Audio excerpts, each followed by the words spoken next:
taxes are making your life more expensive, especially at the pumps. So in total, taxes make up more than a third of the pump price here in Canada, about 55 cents a litre. Now, depending on what province you live in, you could be paying a federal fuels tax, a federal sales tax, a provincial fuels tax, a provincial sales tax, a federal carbon tax, and now a second federal carbon tax. And oh, by the way, in some cities, you also might be paying a transit tax on top of all of it. So, Franco, you were just giving some remarks about the costs that are being imposed on Canadians in terms of all of these taxes leveraged upon gasoline and fuel products. Would you just share some of those data points again in terms of the average cost per minivan fill up, average cost per month or per year if you've broken those down? Yeah, absolutely. So right away, the total tax bill at the pumps makes up more than a third of the price of gasoline in Canada on average. So you're looking at about 55 cents per litre of gasoline just in taxes. The federal government's taxes make up a huge chunk of that cost.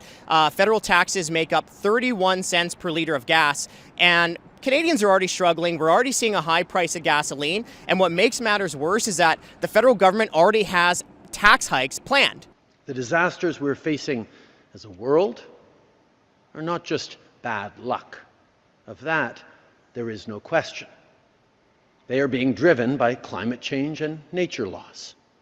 The question is, therefore, what are we to do about it?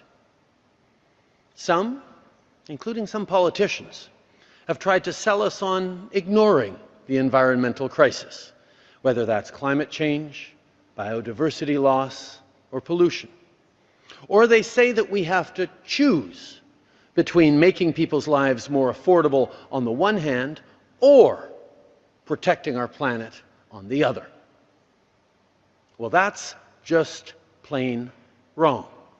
Right? So in 2030, federal gas taxes will cost 74 cents per litre of gas. Like, just think about that. Think about how much that costs. Well, we broke it down. So in 2030, in just 7 years, federal taxes alone will cost the family filling up their minivan about $56 every fuel up. We talk about carbon taxes all the time. We know that they impose a huge burden on Canadians. Well, the Parliamentary Budget Officer actually crunched the numbers on the carbon tax, and the PBO says that the carbon tax will cost the average family up to $710 this year, even after the rebates. But hold on a second, because in 2030, when you have the federal carbon tax increase, when you have the second carbon tax fully implemented, well, Trudeau's two carbon taxes will cost the average family more than $2,000 every single year by 2030, even after the rebates.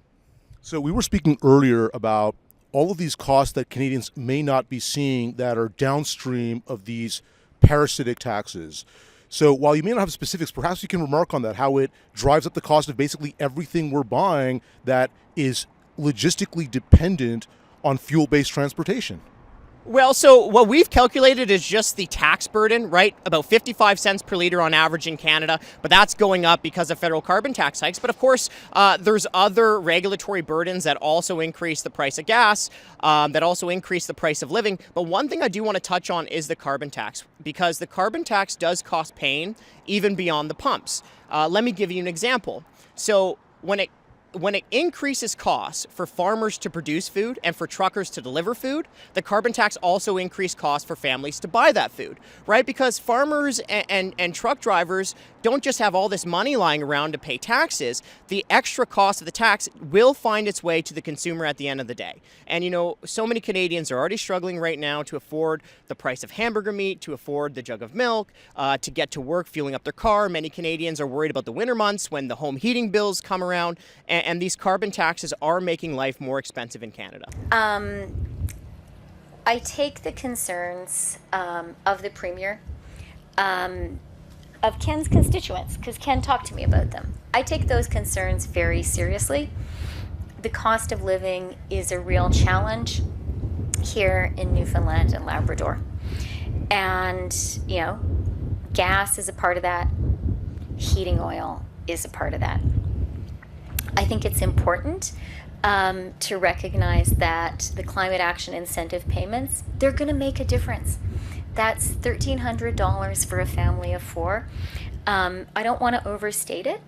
It won't solve everything, but it will make a real difference. I'll add one remark that basically everything that gets transported, any item that you buy in any store that was dependent on a truck or any sort of vehicle using gas is just going to be more expensive given these taxes. Now, I don't want to put you on the spot. I don't know if you have this data on point, but how many cents out of every dollar circulating in the economy is made up of government spending? In other words, what share of GDP is composed of government spending of all levels, if you have those numbers offhand? So I don't have those levels offhand. I will say a couple things about government spending. The feds were already spending all-time highs even before the pandemic, even after adjusting for inflation and population growth. So the Trudeau government in 2018 spent more money than the feds did during any single year during World War II. We did hear the federal government, the new Treasury Board president, say that she wants to see $15 billion in savings. That would leave taxpayers reason to be optimistic, but we already know that isn't true savings, right? They're just cutting back some spending on Big Mac so they can spend more on beef Wellington, right? That's kind of the analogy, because in the last budget, unfortunately, we're seeing the federal government increase spending by $85 billion over the next handful of years. Now, when it comes to taxation, and you look at all levels of government, provincial, municipal, and federal, all taxes make up almost half of the average family's budget. So if you want to make life more affordable, the easiest and quickest way to do that is just stop taxing so much. Many Canadians are already struggling right now with the high cost of living. People are worried that they, might not have enough money to make ends meet. They're worried that they may not be able to afford to fuel up their cars to get to work, or to even take their kids to the cottage to enjoy some sun. So here's what we're saying. We're saying Canadians need higher carbon taxes, like we need a kick in the head. And that's why we're right out front of Parliament Hill, right outside of the Prime Minister's office, calling on Trudeau to end his tone-deaf tax hikes. Now, we hear Trudeau talk about affordability all the time, but if Trudeau was really serious about making your life more affordable, he would scrap his carbon taxes. Dear Rebel News audience, if you appreciate these in-the-field reports that will not be delivered to you by the so-called mainstream media, please consider funding our operations, because we can't do this for free. Visit rebelfieldreports.com. Again, that's rebelfieldreports.com.